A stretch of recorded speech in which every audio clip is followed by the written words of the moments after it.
Welcome to Blind Bankers of India. The videos uploaded on this channel are recorded for educational purposes. These are specially designed for persons with vision impairment. Press the bell icon to subscribe to our channel. JIIB Paper 2 Accounting and Finance for Bankers,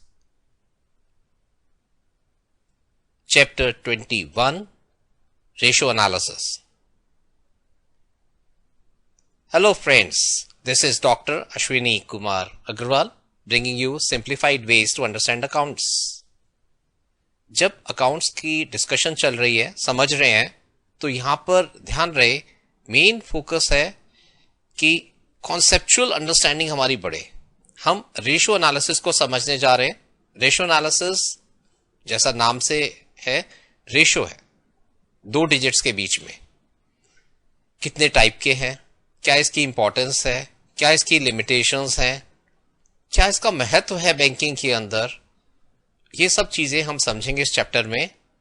इसे बहुत importance दीजिएगा कि ये one of the most important chapter है. JIB हो, promotion examination हो या day to day banking हो, हर जगह इसका यूज है. तो सेक्शन 1 मीनिंग ऑफ रेशियोज. दो फिगर्स का एक तरह का फ्रैक्शन है और ये दो फिगर्स आपस में रिलेटेड है. हम इनको समझेंगे कैसे ये रिलेटेड रेशियोज हमें हेल्प करती हैं, जिससे हम कंपेयर कर सकते हैं और डिसीजंस ले सकते हैं. Section 2 what are the different types of ratios. Ratios के डिफरेंट टाइप्स में डिवाइड करने से पहले कई मेथड्स हैं जिसके अंदर टाइप पे डिवाइड किया जा सकता है. सबसे पहला ट्रेडिशनल मेथड. ट्रेडिशनल मेथड में बेस्ड ऑन द स्टेटमेंट जिससे रेशियोज निकाले जा रहे हैं उससे क्लासिफाई किया जाता है. जैसे पहला ratios based on profit and loss account. जो भी ratios profit and loss account से कैलकुलेट किए जा रहे हैं वो ratios based on profit and loss account से आएंगे. Number 2 ratios based on balance sheet. जो भी रेशियोज बैलेंस शीट के अंदर से निकाले जाएंगे उन्हें ratios based on balance sheet. तीसरे composite ratios.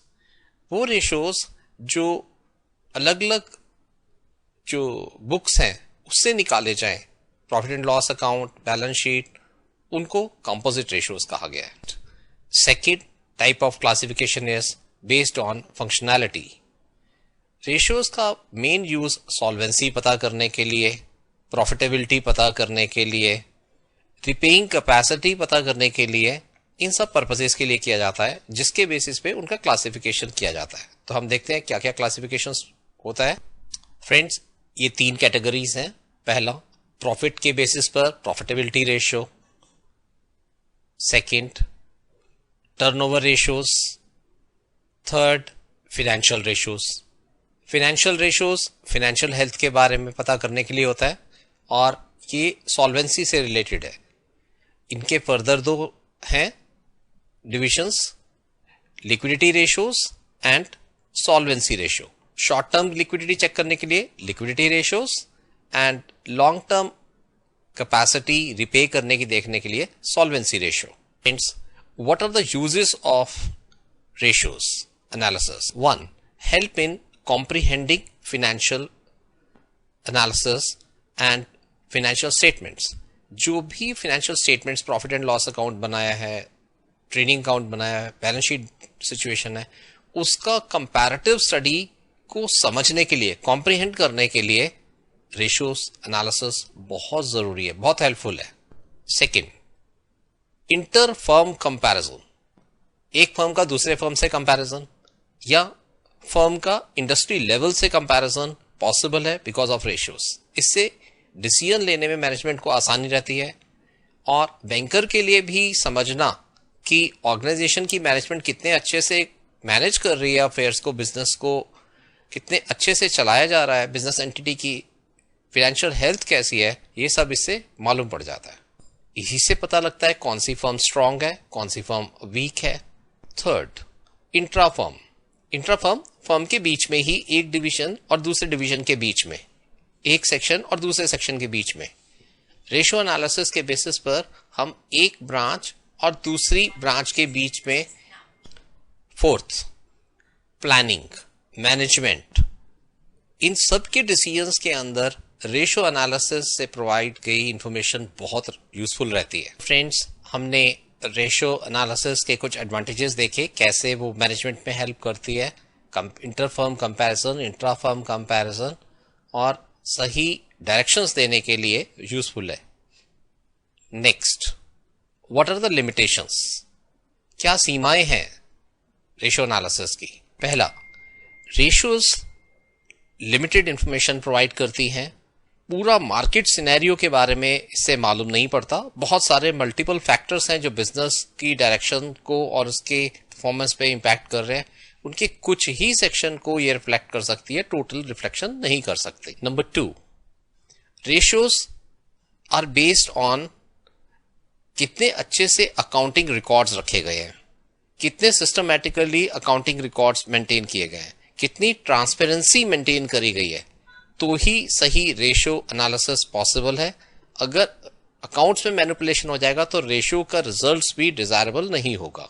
But ratios are not complete in themselves, इनसे जो सूचना मिलती है वो इंडिकेटिव है, इसको और सारी इंफॉर्मेशन के साथ कंबाइन करना पड़ेगा।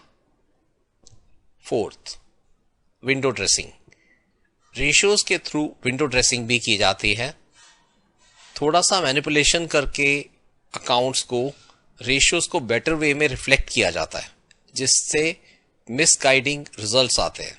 6, रेशियो के लिए कोई फिक्स स्टैंडर्ड्स नहीं है, कुछ रेशियोज किस लेवल पे ठीक माने जाएंगे, कुछ अलग लेवल पे ठीक माने जाएंगे। एक इंडस्ट्री में स्टैंडर्ड्स अलग होंगे, दूसरी इंडस्ट्री में स्टैंडर्ड अलग होंगे, एक फर्म में स्टैंडर्ड्स अलग होंगे, दूसरी फर्म में स्टैंडर्ड्स अलग होंगे। Inter firm comparison, intra firm comparison and inter industry comparison कई बार सही नहीं होता। What are profitability ratios? First ratio is return on investment ratio, which is equal to operating profit divided by capital employed in percentage terms. Operating profit is profit before payment of tax and payment of interest for long-term liabilities. Operating profit के अंदर net profit में जो tax पे किया है वो भी अगर जोड़ दिया जाए और जो इंटरेस्ट दिया गया है लॉन्ग टर्म के लिए वो भी हटा दिया जाए तो हमें ऑपरेटिंग प्रॉफिट मिलता है। और इसको हम डिवाइड करते हैं कैपिटल एम्प्लॉयड, कितना कैपिटल एम्प्लॉय किया हुआ है। Capital employed is long term funds जो डिप्लॉय कर रहे हुए हैं इंडस्ट्री में या फर्म में, which is share capital plus reserve plus long term liabilities plus fictitious assets. किसी कंपनी की borrowing policy return on investment से जज की जाती है। अगर रिटर्न ऑन इन्वेस्टमेंट 10% है और रेट ऑफ इंटरेस्ट जिसपे बोरो किया है वो 8% है, तो ऑब्वियसली ये कंपनी प्रॉफिट जनरेट कर रही है और बोरोइंग करना बेनिफिशियल है। कॉस्ट उसकी 8% आ रही है और रिटर्न उसका 10% आ रहा है। लेकिन अगर कंपनी की स्थिति यह है कि रिटर्न ऑन इन्वेस्टमेंट है 7% और रेट ऑफ इंटरेस्ट है 8%, तो company needs to relook into it. Borrowing तभी उठानी है जब उसका रिटर्न उसके रेट ऑफ इंटरेस्ट से ज्यादा हो। Second is earning per share, EPS। Net profit after tax जो बचता है उसको हम डिवाइड कर देते हैं नंबर ऑफ शेयर से। So profit after tax divided by number of shares is equal to earning per share. Earning per share ही बताती है कि कितना डिविडेंड एक कंपनी इश्यू कर सकती है, कितना रिजर्व्स में हर शेयर का कंट्रीब्यूशन धीरे धीरे बढ़ रहा है, किस तरह से कंपनी के रिजर्व बढ़ रहे हैं। नेक्स्ट, PE रेशियो और प्राइस अर्निंग रेशो। ये निकालते हैं market price divided by earning per share. Earning per share reflect करती है कितने टाइम्स अर्निंग पर शेयर के प्राइस जो है अर्निंग पर शेयर का कितने टाइम्स है। पीई रेशियो एक इंपॉर्टेंट फैक्टर है जिसके बेसिस पे शेयर में इन्वेस्टमेंट की जाए या ना की जाए। Next, gross profit ratio is equal to gross profit divided by net sales. Gross profit ratio reflect करता है बेसिक हेल्थ ऑर्गेनाइजेशन की सही है, उसके ऑपरेशंस सही हैं, उसकी ऑपरेटिव प्रॉफिटेबिलिटी रिफ्लेक्ट करता है और जो एडिशनल कॉस्ट है उसको बेयर करने की कैपेसिटी भी रिफ्लेक्ट करता है। Next, net profit ratio is equal to net profit upon net sales in percentage terms. This ratio helps us to understand कि net profitability क्या स्थिति है, ओवरऑल बिजनेस सारा खर्चा करने के बाद उसका फाइनल प्रॉफिट कितना है। Next category is solvency ratios. जैसा कि मैंने बताया था सॉल्वेंसी रेशियो दो में रहेंगे, long term solvency ratio and short term solvency के लिए लिक्विडिटी रेशियोज। सबसे पहले हम देखते हैं long term solvency ratios. Assets over long term funds. Fix assets net value को हम एड अप कर देंगे, डिवाइड कर देंगे, लॉन्ग टर्म फंड्स के अंदर आएगा capital plus reserves plus long term borrowings. Ideally यह रेशियो 0.67 होना चाहिए, ये हेल्दी है। अगर मोर देन 1 है then it is a major concern, यानी कि working capital long term funding के बजाय जो लॉन्ग टर्म असेट्स हैं वो शॉर्ट टर्म फंडिंग से किए जा रहे हैं, जिससे कि लिक्विडिटी पोजीशन खराब रहेगी उस फर्म की। लॉन्ग टर्म फंड्स जितने हैं हमारे पास बिजनेस के पास उससे कम होने चाहिए fix assets. Next is debt equity ratio. Debt equity ratio is external equities upon internal equities. External equities है जितना भी लॉन्ग टर्म बोरोइंग्स है और इंटरनल इक्विटीज है जितना भी कैपिटल प्लस रिजर्व है। So friends, debt equity ratio के अंदर हमने एक्सटर्नली कितना हमने लॉन्ग टर्म बोरोइंग कर रखी है बिजनेस ने और कितने इंटरनल सोर्सेस हैं, उन दोनों का कंपैरिजन हमें रिफ्लेक्ट करता है कि बिजनेस की हेल्थ कैसी है in long term. Long term liability जितनी भी है उनको हम एड अप कर देंगे और डिवाइड कर देंगे जितना भी कैपिटल प्लस रिजर्व है। अगर ये रेशियो 1:1 है, जितना बाहर से बोरो किया गया है लॉन्ग टर्म के लिए उतना ही इंटरनली भी लॉन्ग टर्म अवेलेबल करवाया है, तो ये बहुत ही हेल्दी साइन है। नेक्स्ट फ्रेंड्स, हम बात करेंगे short term solvency ratios.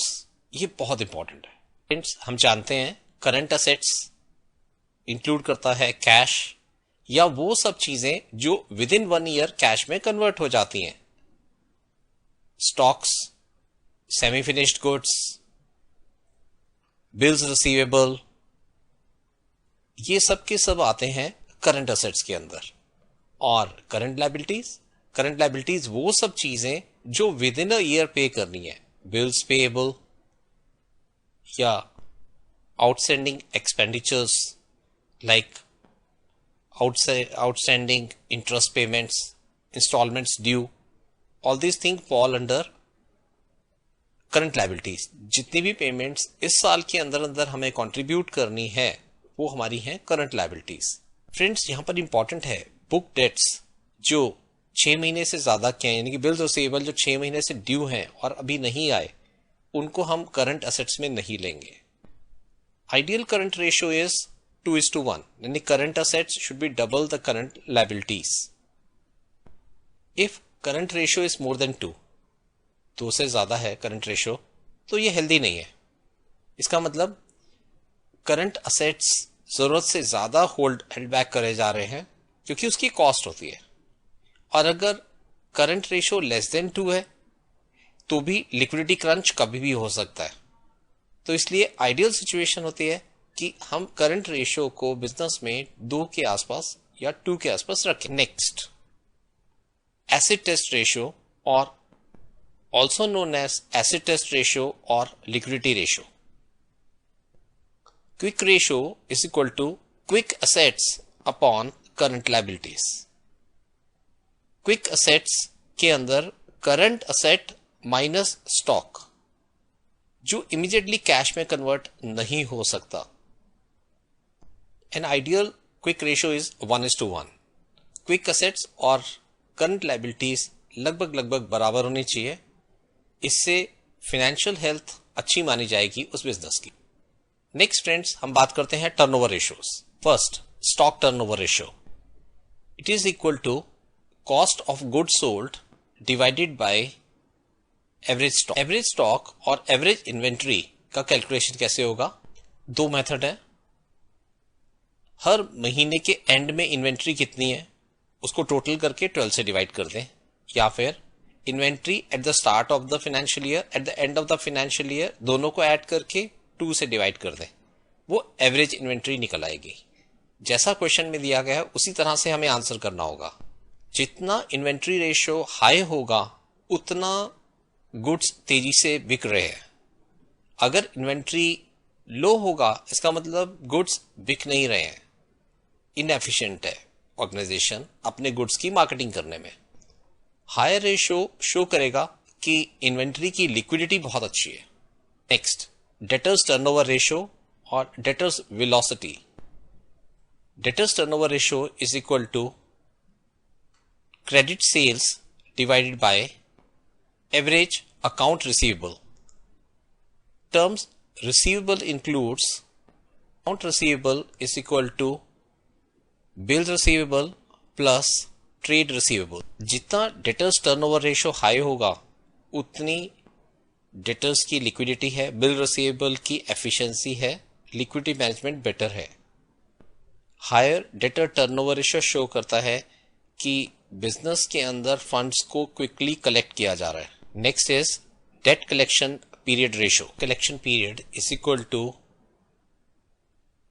bridge debtors into 365 divided by credit sale. 365 will be used if it is to be calculated in terms of days. 12 months will be used if it is to be calculated in terms of month. इससे पता लग जाएगा कि जो भी bills receivable हैं, जो भी पेमेंट रिसीव करनी है क्रेडिट सेल्स के अगेंस्ट, वो हम ऑन एन एवरेज कितने टाइम में कलेक्ट कर पा रहे हैं बिजनेस के अंदर। सो फ्रेंड्स, एक बार रिकैप करते हैं।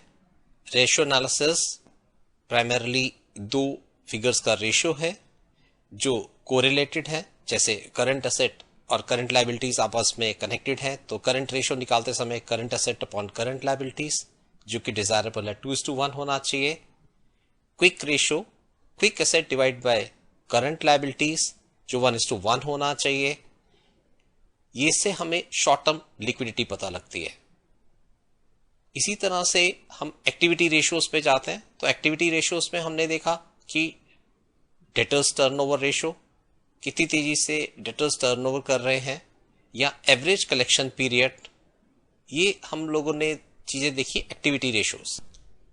लॉन्ग टर्म रेशियोज में हमने लॉन्ग टर्म सॉल्वेंसी रेशियो देखा, डेट इक्विटी रेशियो, क्या लॉन्ग टर्म लायबिलिटी है divided by long term capital and long term resource जो हमारे पास अवेलेबल है। हमने देखा कि रेशियो का क्लासिफिकेशन ट्रेडिशनल मेथड से करते हैं, तो प्रॉफिट एंड लॉस रेशियोज हैं जो प्रॉफिट एंड लॉस अकाउंट से ही निकाले जाते हैं, जैसे कि सेल्स टर्नओवर रेशियो या प्रॉफिटेबिलिटी रेशियो। सेकंड टाइप के रेशियोज हमने देखे बैलेंस शीट रेशियोज, जो बैलेंस शीट से ही, जैसे डेट इक्विटी रेशियो। फिर तीसरी जो कैटेगरी हमने देखी वो कॉम्पोजिट रेशियोज, जहां पर कुछ फिगर्स हम प्रॉफिट एंड लॉस अकाउंट से लेते हैं, कुछ बैलेंस शीट से लेते हैं। ये ट्रेडिशनल क्लासिफिकेशन था रेशियोज का। उसके बाद हमने मॉडर्न क्लासिफिकेशन ऑफ रेशियोज देखा बेस्ड ऑन फंक्शनैलिटी के बेसिस। फंक्शनैलिटी के बेसिस पे हमने देखा 3 टाइप के ratios, profitability ratio, turnover ratios and solvency ratios या फाइनेंशियल रेशियोज। फाइनेंशियल रेशियोज को फिर 2 में डिवाइड किया, liquidity ratios and long term solvency ratios. हमने चैप्टर में देखा कि रेशियोज यूजफुल हैं अंडरस्टैंड करने के लिए, फाइनल अकाउंट्स को, फाइनेंशियल हेल्थ का पता करने के लिए बिजनेस की, लेकिन इनकी लिमिटेशंस भी हैं क्योंकि इसमें पूरा व्यू नहीं मिलता। इंटरफर्म कंपैरिजन किया तो जा सकता है, लेकिन डिटेल्स जानने के साथ ही इसी तरह से इंट्रा फर्म या इंटर इंडस्ट्री कंपैरिजन भी रेशियो एनालिसिस से पॉसिबल है, लेकिन ये सब चीज़ें एडिशनल इंफॉर्मेशन के साथ ही करनी ज़रूरी है। प्रॉफिटेबिलिटी रेशियोज में हमने रिटर्न ऑन इक्विटी रेशियो के बारे में जाना, which was operating profit divided by capital employed. We learned about earning per share, PE ratio, price earning ratio, जिससे कि शेयर्स के परचेजेस के अंदर डिसीजन लिए जाते हैं। So gross profit ratio based on sales, net profit ratio, long term liquidity is assessed with the help of debt equity ratio. किस तरह से हमारे डेट्स हैं बिजनेस के और कितनी इक्विटी है, उसके बीच में जो रेशियो है 1:1 है तो हेल्दी है, अगर कम है then it needs to be taken care. Next friends, short term solvency ratio, current asset upon current liabilities. Next quick ratio, quick assets over current liabilities. Next activity ratios में stock turnover ratio, the cost of goods sold divided by average stock. We understood debtors turnover ratio and average debtor collection period ratio. किस तरह से ये हमें show करता है कि हम कितने अच्छे से अपने डेट्स को बिजनेस के अंदर मैनेज कर रहे हैं और उनका टर्नओवर किस रेट पे चल रहा है, कितनी हमें लिक्विडिटी की आवश्यकता पड़ेगी जिससे कि बेटर वे से पूरे बिजनेस को मैनेज किया जा सके। फ्रेंड्स, आई एम श्योर आपको रेशियो एनालिसिस का एक बेस समझ आया होगा, किस तरह से इसका यूज़ है समझ आया होगा, और डिफरेंट टर्म्स जो इससे रिलेटेड हैं और कुछ इंपॉर्टेंट रेशियोज के बारे में आपको मालूम पड़ा। कोई फीडबैक हो तो आप akgrawl99@gmail.com पर दे सकते हैं, या मोबाइल है 9999428886। Thank you friends.